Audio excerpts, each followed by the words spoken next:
ചേച്ചി എന്നാ പണിയാ കാണിച്ചേ? എനിക്ക് പഠിക്കണ്ടേ? നിന്നോട് ആരാ ഇവിടെ വന്നിരുന്ന് പഠിക്കാൻ പറഞ്ഞേ? എനിക്ക് തേക്കണ്ടേ? മതി എന്റെ മോളെ. നീ ഇപ്പം വടി പോലെ തേച്ചു വെച്ചാലും 5 മിനിറ്റ് ചാച്ചൻ ജീപ്പ് ഓടിച്ചു കഴിയുമ്പം പഴം തുണി പോലെ ആവും. നിനക്ക് അങ്ങോട്ട് പറയാൻ മേലേ? എന്നാടി? അവനും വരണമെന്ന് ചാച്ചന്റെ കൂടെ. അയ്യോ, വയനാട്ടിലോ? കൊള്ളാം. ഇന്നിപ്പോ മുതലാളി കാണും, ചിലപ്പോ അങ്ങനെ അളിയൻ കാണും. പള്ളിക്കൂടം അടയ്ക്കുമ്പോ നമുക്കൊരു ടൂർ പോവാം കേട്ടോ. മാനന്തവാടി, തൃശ്ശിലേരി, സുൽത്താൻ ബത്തേരി, പക്ഷിപാതാളം. ചാച്ചൻ ചുമ്മാ പറയത്തേ ഉള്ളൂ. അല്ലടി കോതെ, ഉറപ്പാ. പക്ഷെ ഒരു കാര്യം, എല്ലാരും കൊണ്ട് നോക്കിയേ, പരീക്ഷയ്ക്ക് വയറു നിറച്ച് മാർക്ക് വാങ്ങിച്ചോണം. ഞാൻ അല്ലേലും ക്ലാസ്സിൽ ഫസ്റ്റാ. ഇവനാ പൊട്ട. അത് വേണ്ട, അവനെ തൊട്ടുള്ള കളി വേണ്ട കേട്ടോ മക്കളെ. യോ അനിയേ, ഒന്ന് പുറത്തോട്ട് വന്നേ, സമയായി.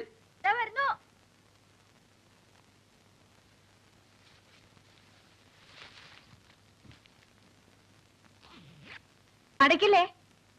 ദാ ഇതും കൂടെ. എന്നാത്? കാച്ചി എണ്ണയാ. അതൊന്നും വേണ്ട, നീ തട്ടി തൂവി ഷർട്ടും മുണ്ടും അപ്പടി ചീത്തയാവും. ഒന്നും പറ്റത്തില്ല. കണ്ണി കണ്ട എണ്ണയൊക്കെ തലേ തേച്ചിട്ടാ കഴിഞ്ഞ തവണ ഒരാഴ്ച പനി പിടിച്ച് കിടന്നത്. അച്ചോ,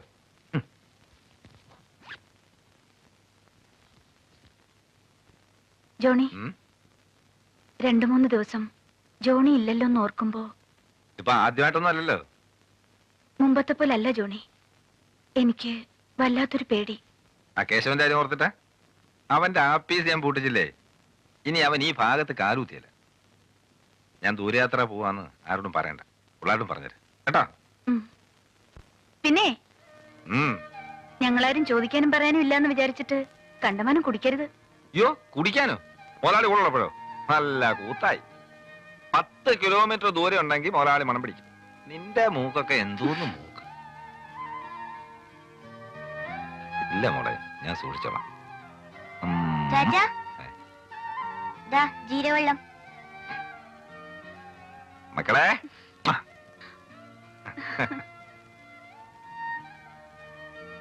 കോതേ,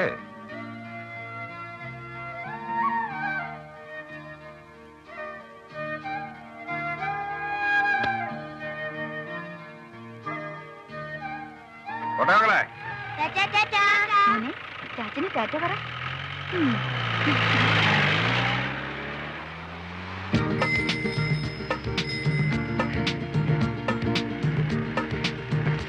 കൂടെ വാ. പതുക്കെ പോ ചാച്ചാ. രാജനും തോപ്പിക്കുന്നു നോക്കോ. കൂടെ വാ. വേഗം വാ. വാടാ.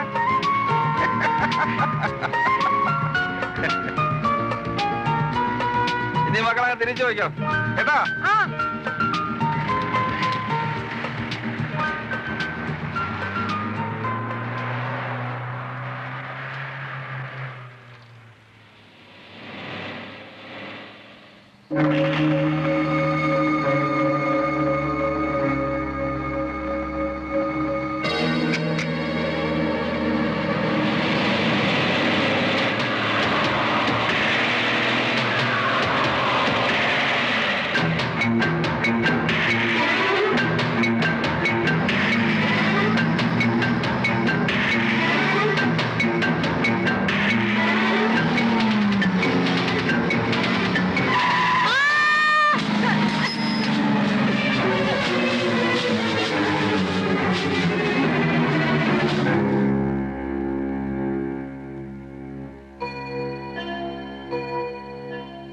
എന്നാ പിന്നെ ഞങ്ങളിനി പോയിട്ട് പണിയുള്ളതാ. വൈകുന്നേരം വരാം. സെമിനാറിൽ അറിയിക്കാൻ ആള് പോയിട്ടുണ്ട്. പോകാം. കുട്ടിയുടെ റിലേറ്റീവ്സ് ആരെങ്കിലും ഉണ്ടോ വേറെ? ഇല്ല. കുറച്ച് ബ്ലഡ് വേണ്ടി വരും. എന്റെ മതിയാവില്ലേ? എ പോസിറ്റീവ് ആണോ? നോക്കിയിട്ടില്ല. വരൂ.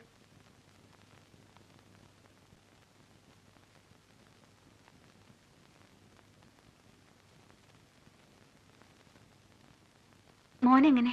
പുറമേ ഫ്രാക്ചർ ഒന്നും ഇല്ല. തലയ്ക്കുള്ളിൽ വല്ല ഇഞ്ചുറി ഉണ്ടോന്ന് ടെസ്റ്റ് ചെയ്ത് നോക്കണം.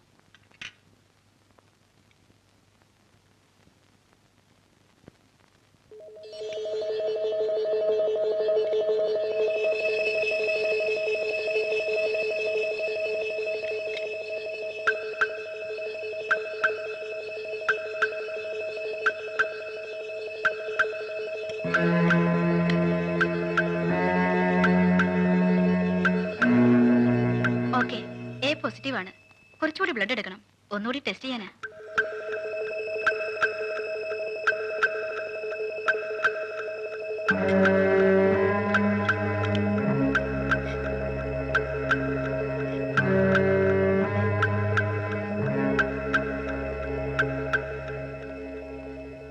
തൽക്കാലം ഒന്ന് സ്റ്റോപ്പ് ചെയ്തോളൂ. ഞാൻ പറഞ്ഞിട്ട് മതി. ശരി.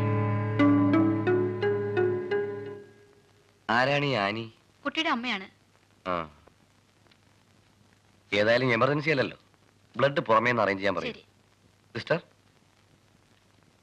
കൺഫേം ചെയ്യുന്നതിന് മുമ്പ് ഒരിക്കൽ കൂടി ബ്ലഡ് ടെസ്റ്റ് ചെയ്യണം. വേണമെങ്കിൽ ചീഫ് ടെക്നീഷ്യനോട് വിളിച്ചോളൂ. യെസ്. മോനെ, നല്ല വേദനയുണ്ടോ? എന്താ പറ്റിയമ്മേ? ഒന്നുമില്ല മോനെ. ഇങ്ങനെ ബഹളം വെക്കാതെ ഒന്ന് പറയൂ ഫാദർ. ആ, ബഹളം വെക്കരുത്, ബഹളം വെക്കരുത്. അവന് കുഴപ്പമൊന്നുമില്ലല്ലോ. ദേ കണ്ടോ, ചിരിച്ചോണ്ടല്ലേ കിടക്കുന്നത്. ലേശം പനിയുണ്ട്, അത്രേ ഉള്ളൂ. പനി ഇത് കുറച്ച് പാലാണ്, നല്ലോണം ആച്ചിട്ട് ഞാൻ ഡോക്ടറെ കണ്ടിട്ട് വരാം. കരയാൻ പാടില്ല. മോനു, കരല്ലേ. Good morning. ആ, ഗുഡ് മോർണിംഗ് ഫാദർ. ഇരിക്കൂ. കാലത്ത് ആ ആക്സിഡന്റ് പറ്റിയ കുട്ടി ടോണി, കോംപ്ലിക്കേഷൻസ് എന്തെങ്കിലും? കുറച്ച് ബ്ലഡ് പോയിട്ടുണ്ട്. ഭാഗ്യത്തിന് ഹെഡ് ഇഞ്ചുറി ഒന്നുമില്ല. He'll be all right. Thank God. ഞങ്ങൾക്ക് വളരെ വേണ്ടപ്പെട്ട ഒരു ഫാമിലിയാണ്. അതാണ് ഞാൻ തന്നെ നേരിട്ട് വന്നത്. സിസ്റ്റർ, കുട്ടിയുടെ അമ്മയില്ലേ ആനി, ഒന്ന് വരാൻ പറയൂ. ശരി ഡോക്ടർ. ഈ ഫാമിലിയെ ഫാദറിന് എങ്ങനെ അറിയാം? ഞങ്ങളുടെ ഓർഫനയിലായിരുന്നു രണ്ടുപേരും, ആനിയും ജോണിയും. ലവ് മാരേജാ. ആനിക്ക് സെമിനാരിയിലെ കുട്ടികളെ വയലിൻ പഠിപ്പിക്കുന്ന ഒരു ജോലി തരപ്പെടുത്തി കൊടുത്തിട്ടുണ്ട്. ജോണി മലനാട് പ്ലാന്റേഷൻസിൽ ഡ്രൈവറാ. ആ, വരൂ. കുഴപ്പമില്ല, പേടിക്കാനൊന്നുമില്ല എന്ന് ഡോക്ടർ പറഞ്ഞു. ഇടയ്ക്കിടയ്ക്ക് തലവേദന, പനി ഒക്കെ വരാറുണ്ടായിരുന്നു? അങ്ങനെയൊന്നുമില്ല. ഈ ആക്സിഡന്റിന് ശേഷം. No, I'm asking about you. എനിക്കോ? മൂക്കിൽ നിന്നും സാധാരണ ബ്ലഡ് വരിക, അങ്ങനെ എന്തെങ്കിലും? ഓ, 2-3 തവണ എങ്ങനെ ഉണ്ടായി. ഡിസ്പെൻസറിയിൽ നിന്ന് പറഞ്ഞത് സൈനസൈറ്റിസിന്റെ ആണെന്നാ. ഒരു തരം വല്ലാത്ത തലവേദന എന്ന് വെച്ചാൽ യൂഷ്വൽ അല്ല, ഇങ്ങനെ അകത്ത് വന്ന് സ്ക്വീസ് ചെയ്യുന്ന മാതിരി? ഇടയ്ക്കിടയ്ക്ക് വരും. ഈ ചെന്നിക്കുത്ത് പോലെ. എന്തെങ്കിലും മരുന്ന് കഴിക്കും, അപ്പൊ തന്നെ മാറുകയും ചെയ്യും.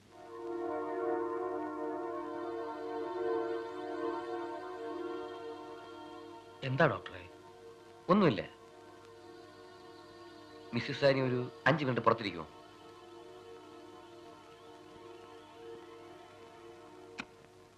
അല്ല, എനിക്ക് മനസ്സിലായില്ല. കുട്ടിക്കല്ലേ ആക്സിഡന്റ് പറ്റിയത്, അതിന് അമ്മയെ ഇങ്ങനെ ക്വസ്റ്റ്യൻ ചെയ്യണോ? അതല്ല ഫാദർ, കുട്ടിക്ക് വേണ്ടിയാണ് അവരുടെ ബ്ലഡ് എടുത്തത്. ആദ്യം ഒരു സംശയം തോന്നി, അത് റീകൺഫേം ചെയ്തു. I was going through the lab reports.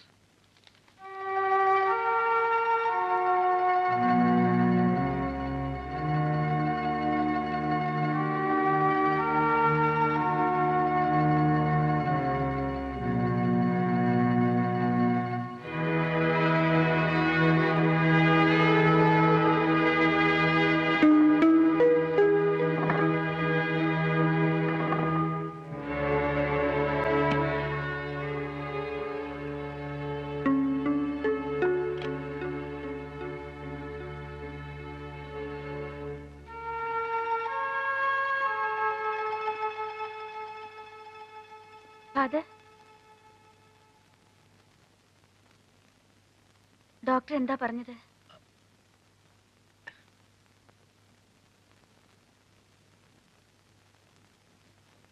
എന്താ ഫാദർ?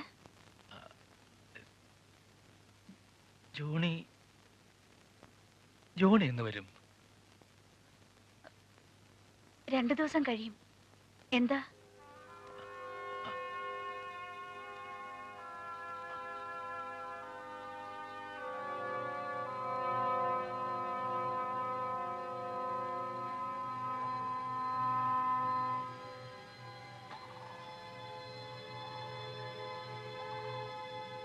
എന്താ അച്ചോ? എന്നീന്നെന്താ മറച്ചു പിടിക്കാൻ ശ്രമിക്കുന്നത്? എന്റെ മോന് വല്ല കുഴപ്പമുണ്ടോ?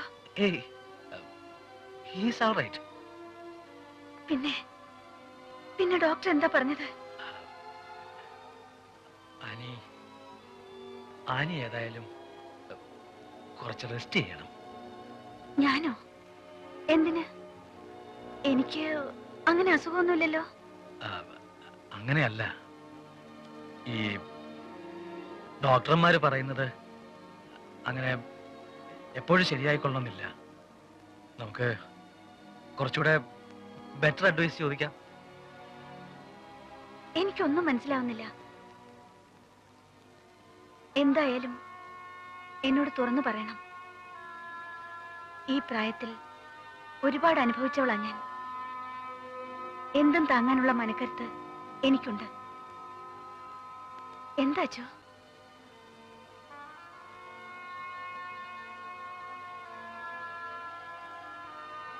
ഡോക്ടർ പറയുന്നത് ടെസ്റ്റ് ചെയ്തപ്പോ ആനയുടെ ബ്ലഡിൽ ഈ വൈറ്റ് കോർപ്പസൽസിന്റെ കൗണ്ട് വളരെ കൂടുതലാണെന്നാണ്.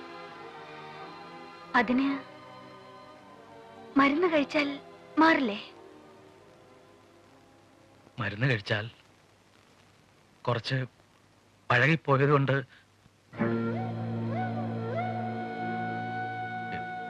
ചീത്തയാകുന്ന ബ്ലഡ് മാറ്റി പുതിയ ബ്ലഡ്, ഈ ട്രാൻസ്ഫ്യൂഷൻ എന്നൊക്കെ പറയുന്ന